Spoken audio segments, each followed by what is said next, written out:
There's something impressive about excellence, and not just best in the world excellence, the calm excellence of someone who's done something simple a million times and does it cleanly and effortlessly. This is huge in a physical card game like Riftbound, where you have to manage a lot of objects over the course of a game, match, or even an entire tournament. You need to clearly represent what's happening in the game while keeping things simple for both yourself and your opponent so you can focus on what really matters. Don't be this guy. That's why today on Arcane Academy, we'll be going over 5 great tricks for keeping your gameplay crisp and smooth so you can handle your cards like a pro.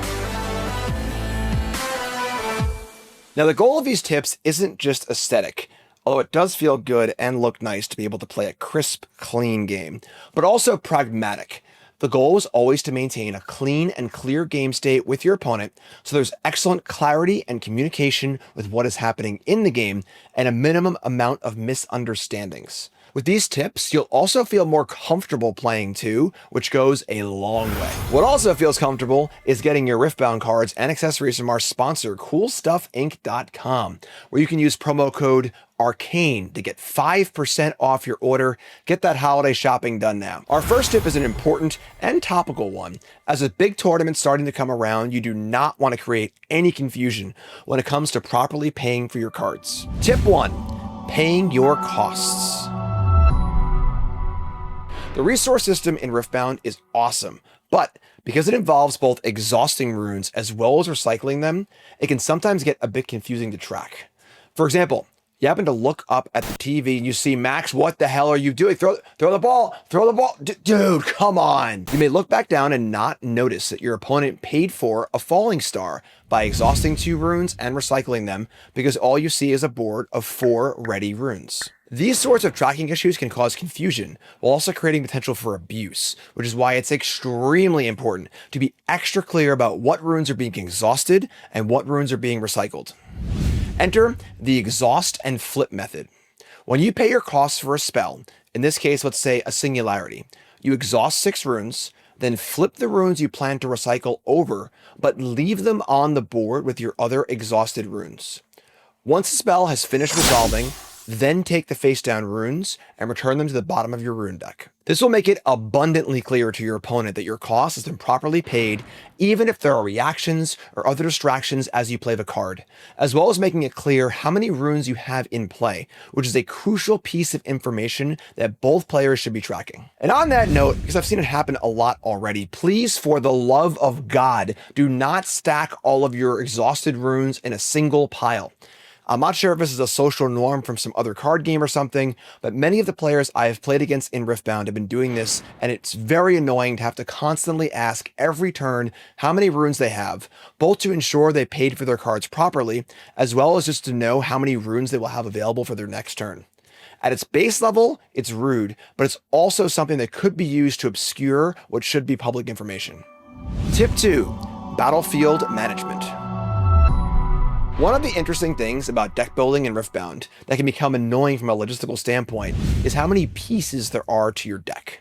You've got your rune deck, your main deck, your legend, your chosen champion, your sideboard, and your battlefields that all need to be certain places in certain ways. As such, anything you can do to simplify this process is a big deal. Battlefields in particular are tough to track because you need them all available for each game so you can choose the one you want, but then you only need the one during the actual game. The best method for this is to put all 3 of your battlefields into one sleeve with the active battlefield at the front. When it's time to swap battlefields between games, just shift them around so the one you want to use is in the front and the remaining 2 are properly obscured behind them. Simple as that. This helps eliminate clutter and keep things together. And as a little bit of a strategy reminder, you should have a pretty good plan for your battlefields going into each match. This of course can change depending on your opponent's deck, but by default, you should have one battlefield you always want to start the game with, one battlefield for the game you know you're going first, and one battlefield for the game you know you're going second. For example, if you're playing Jinx, you want to have Zon Warrens first, because it's your best generic battlefield. Arena's greatest to press the advantage when you're going first, and Reaver's Row to help protect your units when your opponent goes first.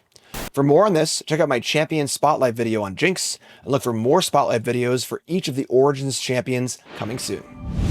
Tip 3, drawing cards. If you ever watched a professional player in any competitive card game, one constant has always been how they draw cards. Accidentally seeing or drawing an extra card can incur warnings or penalties, and is also something with the potential for abuse. So to mitigate the risk of this, all you do is draw the card face down on the table before putting it into your hand. This way you can ensure it's only a single card before seeing what it is. If you have to draw multiple cards at once, it's often best to count them out face down first and then draw them. Once you draw your card, make sure you give it a quick shuffle into your hand so it's not clear when you play your cards for the turn if the card you're playing was already there or the card you drew for turn, as this can give away valuable information to your opponent. So yes, card game players impulsively shuffling cards in their hand actually does have a purpose. Well, at least the first shuffle does. For some of y'all, we just can't help you. Tip 4, laying out your board. Where you actually put your cards is almost as important as how you handle them. For Riftbound, the biggest question one needs to answer is where do I like to put their rune deck? And the answer should be wherever you find it most comfortable. Personally, I like to have my rune deck to the right of my main deck, slightly spread out, almost like a blackjack shoe. This allows easy flipping of the top 2 runes each turn before drawing your normal card, and you can orient your runes either horizontally or vertically, but this spread helps you deal them out quickly. Rules alert! I do want to make a note that the tournament rules technically suggest that you have your rune deck and your main deck on separate sides of the playing surface, and if you were to play in a feature match in a tournament with a pre-designed playmat, you may need to follow that template, but for almost all other scenarios, this should never be an issue. If you are playing a big event and you're ever unsure, please ask a judge beforehand. As for your legend and chosen champion, those go right above your deck and runes, with the legend always being closer to the main play area than the chosen champion. This is to reduce confusion, because your chosen champion could be in play in the main area, but your legend will never be in play, so it can act as a barrier between your champ zone and your board. As far as sleeves go, you should ideally have your main deck and chosen champion in one type of sleeve, and your runes in another to avoid any confusion, as they will never be mixed in any way. Your legend and battlefields can go in a different type of sleeve, or in the same sleeves as your runes as needed. Lastly, you should use a pen and paper to track the game's point totals. While Riftbound doesn't have as much bookkeeping as some other games, pen and paper is the go-to for any serious competitive player. You can use a die in your champion, which can easily get knocked over, or a phone app, which is fine until it bugs out, your battery dies, but if you're serious and want to avoid any errors, paper is where it's at. The die method is okay for casual play, but be aware there are legends that exhaust, and then design-wise, there could clearly be legends in the future that have some sort of counters on them, so better to future-proof now, just use paper. Tip 5, stop forgetting your champion. Because your chosen champion will eventually end up mixed with your main deck, and also because you can swap your chosen champion between games, your chosen champion needs to be in the same sleeves as your main deck. However, you don't want to forget about it. Solutions here are a little awkward, as you'll always need to be able to properly sleeve it to match your deck if needed, but there are 2 options. The first is to get some sort of oversleeve or outer sleeve, which is often used by folks who want to triple sleeve their decks. Sure? And keep it on your champion. If your champion is in your trash or in play, the oversleeve can stay on, and if for some reason it gets recycled and needs to become hidden information in your deck or hand, you can just remove the oversleeve. But most of the time, it will stay in the oversleeve, and you'll notice when shuffling to remove it and put it back in the champion zone between games. You can do the same with any other sleeve, but it will require you to de-sleeve and re-sleeve the card in the proper sleeve if it needs to become hidden information. With the first major Riftbound event happening this weekend, as thousands of Riftbound players descend on Houston, Texas for the first United States regional qualifier, hope to see you there, make sure you say hi.